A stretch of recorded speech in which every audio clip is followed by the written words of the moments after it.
I lost my job in March 2025. Job పోతే ఇంకా ఎక్కువ వీడియోలు చేయాలి కదా, లైక్ ఏ బిగ్ బూమ్ అనమాట. ఎందుకంటే మా field is the safest field.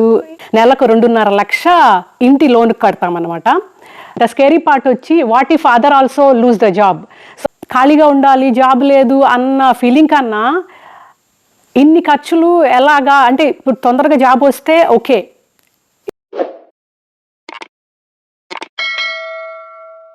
Hello everyone, ఎలా ఉన్నారు అందరూ? Hope all are doing fine. Welcome back to our channel దినాలా.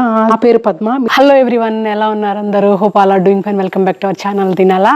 సో మీరు thumbnail లో చూసే ఉంటారు ఇవాళ టాపిక్ గురించి.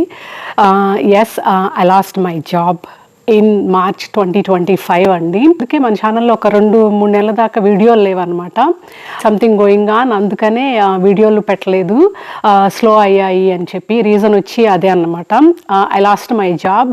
యూజువల్లీ నేనుండే ఫీల్డ్ చాలా సేఫెస్ట్ ఫీల్డ్. కాకపోతే తెలుసు కదా, యుఎస్లో ఉండే వాళ్ళకి తెలిసి ఉంటుంది, అరౌండ్ ఫెబ్, మార్చ్, ఏప్రిల్, ఎందుకు ఇప్పుడు కూడా చాలా కంపెనీస్లో వర్క్ ఫోర్స్ రిడక్షన్ జరుగుతోంది అన్నమాట. ఆ టైంలో అయితే పీక్, ఐ మీన్ అట్లీస్ట్ మా ఫీల్డ్లో ఇప్పటికీ కొంచెం కుదుట పడినట్టుగా కనిపిస్తుంది. But I see here and there అన్నమాట.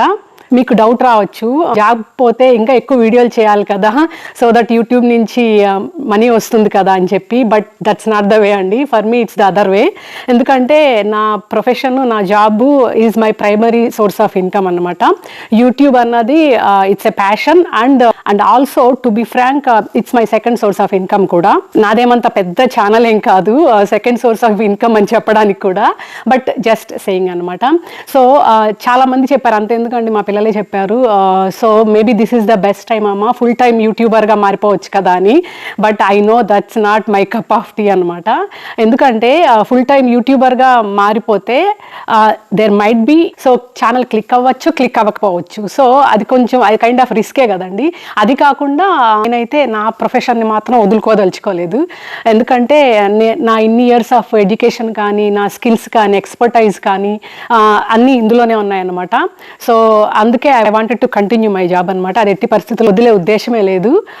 అట్లీస్ట్ నెక్స్ట్ 10 years కానీ 20 years కానీ. సో ప్రస్తుతానికైతే ఐఎమ్ వర్కింగ్ అగైన్ అండి. ఐ హ్యాడ్ ఏ బ్రేక్ అనమాట. రీజన్ వచ్చి I was working in big MNC company as a full time employee. అక్కడి నుంచి క్లయింట్కి each year కాంట్రాక్ట్ ఎక్స్టెండ్ అవుతూ ఉంటుంది. సో క్లయింట్ వచ్చి they wanted to do workforce reduction. దాంట్లో పాటుగా నా కాంట్రాక్ట్ ఎక్స్టెండ్ అవ్వలేదన్నమాట. అబౌట్ దిస్ గుడ్ థింగ్ ఏంటంటే మా కంపెనీ వాళ్ళు 1 month ముందే నాకు చెప్పారు about this thing. So I had a chance to search for next job. But that came like a big boom అనమాట. ఎందుకంటే మా field is the safest field. ఏది ఎలాగైనా కూడా హెల్త్ కేర్ కానీ, మెడికల్ రిలేటెడ్ ఫీల్డ్ కానీ వాటికి ఎప్పుడు డోకా ఉండదు అనే దీంట్లో ఉండేదాన్ని. కానీ కొన్ని రీజన్స్ వల్ల, ఎస్పెషలీ ఇక్కడ కొత్తగా వచ్చిన గవర్నమెంట్ ఎఫ్డిఏకి ఫండ్స్ని కట్ చేయడం వల్ల చాలా చాలా బిగ్ చేంజెస్ జరిగాయి అన్నమాట with in industry. So that's one of the reason అనమాట. అలాగా నాది కూడా ఇంపాక్ట్ అయ్యింది. సో అందుకే నాకు తేరుకోవడానికి చాలా టైం పట్టింది. ఇట్స్ లైక్ నాకు అప్పుడు అర్థమైంది పోయిన వాళ్ళ మానసిక పరిస్థితి ఎలా ఉంటుంది అన్నది నాకు అప్పుడు ప్రాక్టికల్గా తెలిసి వచ్చింది అన్నమాట. అప్పుడు నా ముందున్నవి 2 చాయిస్లు. ఒకటి నా ఫీల్డ్లోనే జాబ్స్ ఎత్తుకోవడం, బట్ అది నియర్ ఇంపాసిబుల్ అనిపించింది అప్పుడున్న మార్కెట్కి. ఇంకొకటి వచ్చి నా స్కిల్స్ని అప్ స్కేల్ చేయడం. సో నేను చేసినవి 2 చేశాను అనమాట. ఒకటి ప్యారలల్గా నా స్కిల్ అండ్ ఎక్స్పర్టైజ్కి అనుగుణంగా అప్లై చేసుకుంటూ, అండ్ ఇంకో వైపు నా స్కిల్స్ని అప్గ్రేడ్ చేసుకునే పనిలో ఉన్నానన్నమాట. ఈ 2 along with my emotional status. ఎందుకంటే ఐ వాజ్ వర్కింగ్ సిన్స్, నేను నేను పెళ్ళికి ముందు నుంచి జాబ్ చేస్తున్నాను, పెళ్ళైనాక జాబ్ చేస్తున్నాను అనమాట. లిటరల్లీ మురారి పుట్టినప్పుడు కొంచెం బ్రేక్ తీసుకున్నాను, కానీ జాబ్ చేస్తూనే ఉన్నాను అనమాట.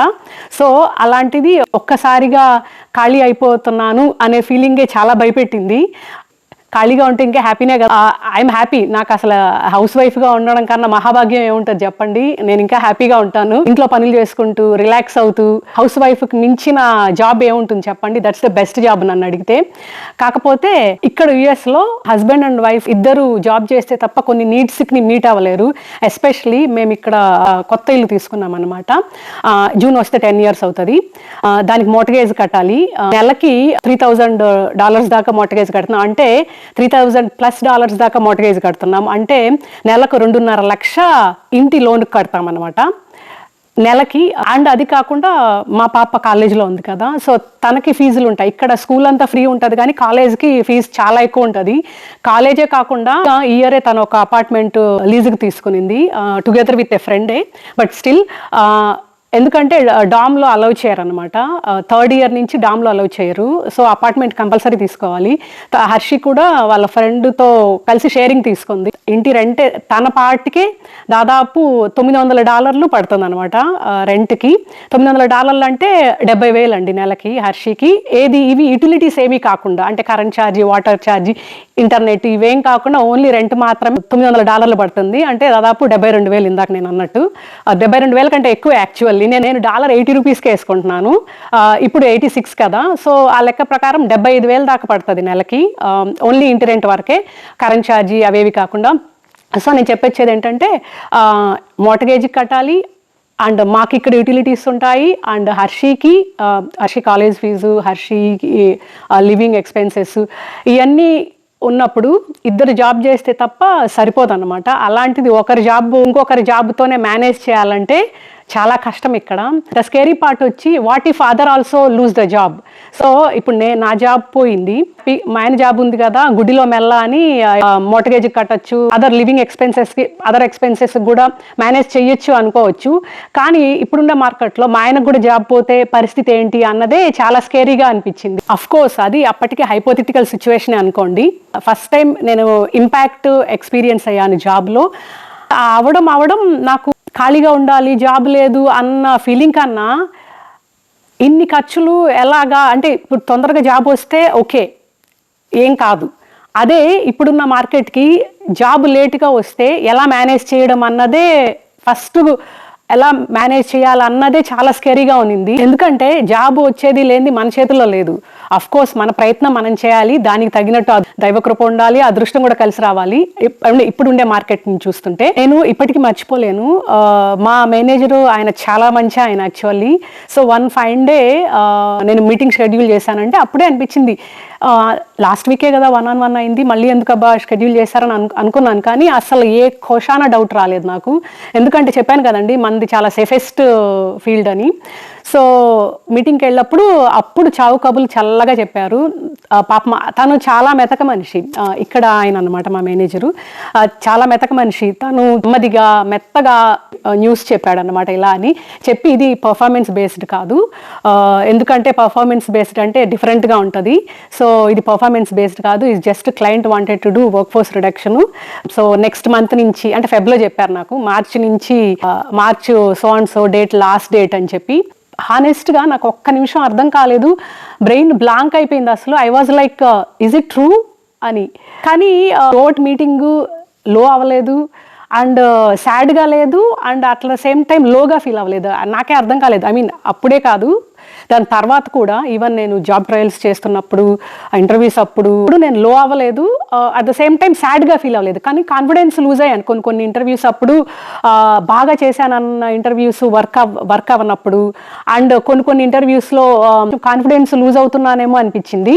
అలాంటప్పుడు కొంచెం బాధేసేది, బట్ స్టిల్ నేను కాన్ఫిడెన్స్ అయితే లూజ్ అవ్వలేదు. సో అంత ఎక్స్పీరియన్స్ ఉండి, అంత స్కిల్ సెట్ ఉండి, ఇట్ టుక్ మీ 1.5 months అండి to land in my next job. ఆ 1.5 month పీరియడ్ ఏదైతే ఉందో ఒక కొత్త ఎక్స్పీరియన్స్ నాకు. చాలా నేర్చుకున్నాను, not only in terms of skills upgrade, but in terms of social networking and LinkedIn especially. So అది ఇంకో వీడియోలో మీతో షేర్ చేసుకుంటాను, నేనేమేం ఫాలో అయ్యాను, లింక్డ్ఇన్ నాకు ఎలా హెల్ప్ అయింది to land in my next job అనేది అది సపరేట్గా ఒక వీడియో చేస్తాను. సో అది might be helpful to others. So ఆ ఇన్సిడెంట్ నా పర్స్పెక్టివే మార్చేసింది ఇన్ టర్మ్స్ ఆఫ్. ముందంతా జాబ్ పోయింది లేకపోతే కాంట్రాక్ట్ అయిపోయిందంటే అయ్యో పాపం అనిపించేది, తర్వాత నా పనిలోనే ఉండిపోయేదాన్ని. కానీ ఈ ఇన్సిడెంట్ నాకు జరిగినప్పటి నుంచి I can put my self in their shoes అనమాట. ఎవరైనా నన్ను రీచ్ అవుట్ అయినా I'm trying my level best to help them అనమాట. ఎందుకంటే జాబ్ పోవడం ఒకటి, నెక్స్ట్ జాబ్ ఎప్పుడు వస్తుందో తెలియదు. ఎస్పెషల్లీ బిగ్ కిడ్స్తో family can't survive long time కదా, అలాగని ఏ జాబ్ అయితే ఆ జాబ్ వెళ్ళి చేసేయలేం కదా. టచ్ వుడ్ ఆ పరిస్థితి రాలేదు. అంటే నేనేమి చిన్న చూపు చూడట్లేదండి, ఏ జాబ్ అంటే ఆ జాబ్ అయినా జస్ట్ చెప్తున్నాను, ఎవరి ప్రిఫరెన్స్ ఎవరి ప్రయారిటీ వాళ్ళది కదా, అండ్ ఎవరి ప్లానింగ్ వాళ్ళది కదా more over. But what ever that happened నాకు ఇంకా హెల్ప్ చేసింది. ఎందుకంటే నా కరెంట్ జాబు ఇంకా ఇన్ని ఇయర్స్లోకెల్లా ది బెస్ట్ అన్నమాట. Because I'm working directly in client company అనమాట. చాలా మంచి job, both cadre wise and also package wise, benefits wise the best job so far, touch wood. So అదే అదే అంటారు కదా, జరిగేదంతా మన మంచికే అని. సో అది నేను ఇంపాక్ట్ అయినప్పుడు కొన్ని డేస్ వరకు ఆ ఎఫెక్ట్ ఉంటుంది కదా, ఎందుకు మనకే ఇలా జరుగుతుంది, ఎందుకు ఇలా జరిగింది, ఎప్పుడు లేదు, ఇప్పుడు ఎలాగా ఏంటి, ఏదో ఫ్యూచర్ అంతా అగమ్య గోచరంగా ఉన్నింది. కానీ ధైర్యం అయితే ఉండేది, బెస్ట్ ఏదో వస్తుంది, అందుకే ఇంత లేట్ అవుతుంది అంటే 1.5 month పట్టింది కదండి నా నెక్స్ట్ జాబ్కి. సో బెస్ట్ ఏదో ఉంది కాబట్టి నేను డిస్కరేజ్ అవ్వకూడదు అని చెప్పి I was motivating my self అనమాట. అదే అందుకే అనింది ఇందాక, జరిగేదంతా మన మంచికే. సో అలా జరగడం వల్లనే నేను ఇప్పుడు ఇంత మంచి జాబ్లో ల్యాండ్ అయ్యాను. ఒకవేళ అలా జరగకుండా ఉంటే అలాగే కంటిన్యూ అయిపోయేదాన్ని. ఎందుకంటే నేను ఎప్పుడు జాబ్ మారినప్పుడు కూడా when opportunity comes I use to pursue them. Recruiter నన్ను రీచ్ అవుట్ అయ్యి ఇది అంటే ఓకే ఇది గుడ్డా, నాకు నెక్స్ట్ లెవెల్కి హెల్ప్ అవుతుందా, అలాగా ఆలోచించి మూవ్ అయ్యేదాన్ని. నా అంతటి నేను ఎప్పుడు ట్రై చేయలేదన్నమాట. So this is the first time I tried by myself because it happened. So అందువల్ల కొంచెం డౌట్ ఉన్నింది, కానీ ఫైనల్లీ డైరెక్ట్గా క్లయింట్కి వర్క్ చేసే అవకాశం వచ్చిందనమాట. సో దీనివల్ల చాలా నేర్చుకున్నానండి. ఫస్ట్ వచ్చి ఏదన్నా అయితే అంతా మన మంచికే అనుకోవాలి అనుకోవడం. ఇంకొకటి something is bigger and nicer is waiting for us అని. ఎందుకంటే నేనైతే నేను చెప్పినట్టు మా మేనేజర్ చెప్పినప్పుడు షాక్గా ఉన్నింది. కాకపోతే ఈ ప్రాసెస్ ఏదైతే ఉందో నెక్స్ట్ జాబ్కి ల్యాండ్ అయ్యే, అది అయిన తర్వాత నెక్స్ట్ జాబ్కి ల్యాండ్ అయ్యే మధ్యలో ఏదైతే ప్రాసెస్ ఉందో ఇట్ వాజ్ ఎగ్జాస్టింగ్ అనమాట. ఎందుకంటే 1-2 ఇంటర్వ్యూలు అయితే ఓకే, అంటే కొన్ని జాబ్స్ ఉంటాయి మన స్కిల్ సెట్కి కంప్లీట్గా మ్యాచ్ అవ్వు, అయినా కూడా 80% 70% మ్యాచ్ అయినా మనం ట్రై చేస్తాం కదా, parallelly upgrading our skills. So అలాంటి సినారియోస్లో కొన్ని ఇంటర్వ్యూలు సక్సెస్ అవుతాయి, కొన్ని ఫెయిల్ అవుతాయి కదా. సో అలాంటప్పుడు కొంచెం డిస్కరేజింగ్గా అనిపించింది. బట్ ఐ వాజ్ ఏదైనా ఇలా జరిగితే దిగాలు పడిపోకుండా వాట్స్ నెక్స్ట్ అని లేచి, ఐ మీన్ పడి లేచే కెరటం లాగా అంటారు చూడండి, అలాగా అది కూడా నేర్చుకున్నాను అనమాట. సో చెప్పొచ్చేది ఏంటంటే, సో మార్చ్ ఏప్రిల్ ఏదైతే ఉందో period, March April May, so అందువల్లే నేను వీడియోలు ఏవి పెట్టలేదు. ఎందుకంటే ఐ వాజ్ ఇన్ మై లో ఫేజ్ అనమాట. At the same time I was upgrading my skills, apply చేసుకుంటూ ఇంటర్వ్యూలు ఎట్సెట్రా అంటే my focus was completely on my profession అనమాట. సో దట్స్ ద రీజన్ అప్పుడు వీడియోలు ఏమీ లేవు. దాని తర్వాత and also I was not in my best mood అనమాట. సో అలాంటప్పుడు వీడియోలు ఎలా చేస్తాం చెప్పండి. నేను నా మట్టుకు నేను అట్లీస్ట్ కొంచెం గుడ్ మూడ్ ఉన్న వీడియోస్ పెట్టగలను, అంతేగాని కంప్లీట్ లో ఫేజ్ ఉండేటప్పుడు ఆర్టిఫిషియల్గా తెచ్చుకొని నేను పెట్టలేనండి. ఐ కాంట్ అనమాట, that's me. There are scenarios నేను కొంచెం బ్యాడ్ మూడ్లో ఉన్నా, సాడ్ మూడ్లో ఉన్నా వీడియోస్ పెట్టిన సందర్భాలు కూడా ఉన్నాయి. కానీ this is not the occasion అని అనిపించింది. అంతెందుకు మా పాప కూడా చెప్పింది అనమాట, అమ్మ maybe this is the right time to become a full time YouTuber అనింది. నేను చెప్పాను నో అని, నో చిన్ని, నేను నా ప్రొఫెషన్ అయితే నేను వదులుకోలేను, యూట్యూబ్ని కంప్లీట్గా ప్రొఫెషన్ చేసుకునే ఫేజ్ ఇది కాదేమో అని చెప్పాను తనకి. సో మేబీ ఏమో నా ఛానల్ కూడా మిలియన్ సబ్స్క్రైబర్స్ వచ్చి, నా ఛానల్ కూడా మిలియన్స్ సబ్స్క్రైబర్స్ వచ్చి రీచ్ సూపర్గా పెరిగింది అనుకోండి, చెప్పలేము. బట్ అప్పటికి కూడా కష్టం అండి నా జాబ్ వదులుకోవడం. ఐ మీన్ నేను అన్నట్టు ఇంకో 10 ఏళ్ళు మేబీ 20 ఏళ్ళు అలాగా అనుకుంటున్నాను. కానీ మన చేతుల్లో ఏముందండి, అంత దైవేచ్ఛ. సో నేను లింక్డ్ఇన్ నాకు ఎలా హెల్ప్ చేసింది to land in my job, or what other factors also helped me అన్నది ఇంకొక వీడియోలో షేర్ చేసుకోవడానికి ట్రై చేస్తాను. ఎందుకంటే అది హెల్ప్ఫుల్ అవ్వచ్చు కదా కొందరికైనా. వల్ల నేను చెప్పేది ఏంటంటే, whoever watching this video don't have a job, ఇలా ఇంపాక్ట్ అయిన స్టేజ్లో ఉన్నారు, ఫ్రెష్గా జాబ్ ట్రయల్ ఫేజ్లో ఉండి ఇంకా అవ్వలేదనే, ఇంకా రావట్లేదే అని అనుకునే వాళ్ళు ఎవరన్నా ఉంటే ఈ వీడియో చూస్తుంటే డోంట్ లూజ్ యువర్ హోప్స్ అండి. I know it's very easy to say this, ఆ ఫేజ్ పాస్ అయ్యే వాళ్ళకే తెలుస్తుంది ఎలా ఉంటుందో అన్నది.